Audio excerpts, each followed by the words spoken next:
പ്രധാനമന്ത്രി പെരുമാറ്റച്ചട്ടം ലംഘിച്ചു എന്ന ആരോപണത്തിൽ തെരഞ്ഞെടുപ്പ് കമ്മീഷന് വീണ്ടും പരാതി നൽകി കോൺഗ്രസ്.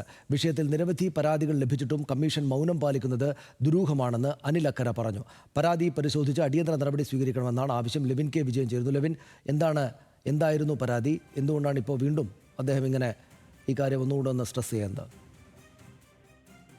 സനീഷ്, കഴിഞ്ഞ ദിവസമാണ് പ്രധാനമന്ത്രി വിവിധ സംസ്ഥാനങ്ങളിലെ തെരഞ്ഞെടുപ്പ് നടക്കുന്നതിനിടയിൽ ദൂരദർശനിലൂടെ രാജ്യത്തെ അഭിസംബോധന ചെയ്തത്. ഇത് പെരുമാറ്റച്ചട്ട ലംഘനമാണെന്ന് പ്രതിപക്ഷം ഒന്നടങ്കം ആരോപിക്കുകയും അതിനെതിരെ വലിയ വിമർശനം ഉന്നയിക്കുകയും ചെയ്തു. ഇതിന് പിന്നാലെയായിരുന്നു അനിൽ അക്കര, AICC അംഗമായിട്ടുള്ള കോൺഗ്രസ് നേതാവ്, ഈ വിഷയം ചൂണ്ടിക്കാട്ടിക്കൊണ്ട് തെരഞ്ഞെടുപ്പ് കമ്മീഷന് പരാതി നൽകുന്നത്. ഈ പരാതിയിന്മേൽ പറയുന്നത് ജനപ്രാതിനിധ്യ നിയമം അനുസരിച്ചുകൊണ്ട് ഈ പ്രധാനമന്ത്രിയുടെ ഭാഗത്തു നിന്നുണ്ടായത് തെറ്റായ നടപടിയാണ്, പെരുമാറ്റച്ചട്ട ലംഘനമാണ് എന്നുള്ളതായിരുന്നു. ഇക്കാര്യത്തിൽ പരാതി നൽകിയതിന്റെ അടിസ്ഥാനത്തിൽ നിയമപരമായ നടപടികൾ സ്വീകരിക്കണമെന്നുള്ളതാണ് അനിൽ അക്കര ആവശ്യപ്പെട്ടത്. എന്നാൽ ഈ പരാതി നൽകിയിട്ടും തെരഞ്ഞെടുപ്പ് കമ്മീഷന്റെ ഭാഗത്തു നിന്നും യാതൊരു തുടർ നടപടികളും ഉണ്ടായിട്ടില്ല.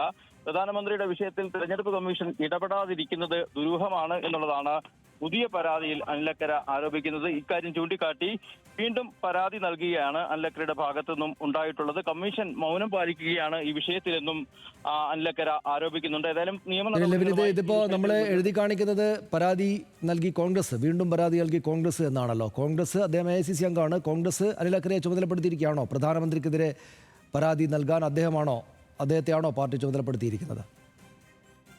സനീഷ്, അത്തരത്തിൽ കോൺഗ്രസിന്റെ ഒരു ഔദ്യോഗികമായിട്ടുള്ള ഒരു നിർദ്ദേശം അദ്ദേഹത്തിന് ലഭിച്ചതായി നമുക്ക് മനസ്സിലാക്കാൻ കഴിഞ്ഞിട്ടില്ല. സ്വന്തം നിലയിൽ ഒട്ടേറെ വിഷയങ്ങളിൽ നിയമപോരാട്ടം നടത്തുന്ന ആളാണ് അനിൽ അക്കര എന്നുള്ള കാര്യം നമുക്കറിയാമല്ലോ. ആ നിലയിൽ തന്നെയാണ് അനിൽ അക്കര ഈ വിഷയത്തെയും ഏറ്റെടുത്തിരിക്കുന്നത്. അതോടൊപ്പം തന്നെ ദേശീയ നേതൃത്വത്തിന്റെ അടക്കം പിന്തുണയോടുകൂടിയാണ്, KC വേണുഗോപാൽ അടക്കമുള്ള ആളുകളുടെ പിന്തുണയോടുകൂടി തന്നെയാണ് അനിൽ അക്കര ഈ വിഷയത്തിൽ മുന്നോട്ട് പോകുന്നത്. ഏതായാലും നിയമപോരാട്ടം തുടരുമെന്ന് തന്നെയാണ് അനിൽ അക്കര വ്യക്തമാക്കുന്നത്. സനീഷ്.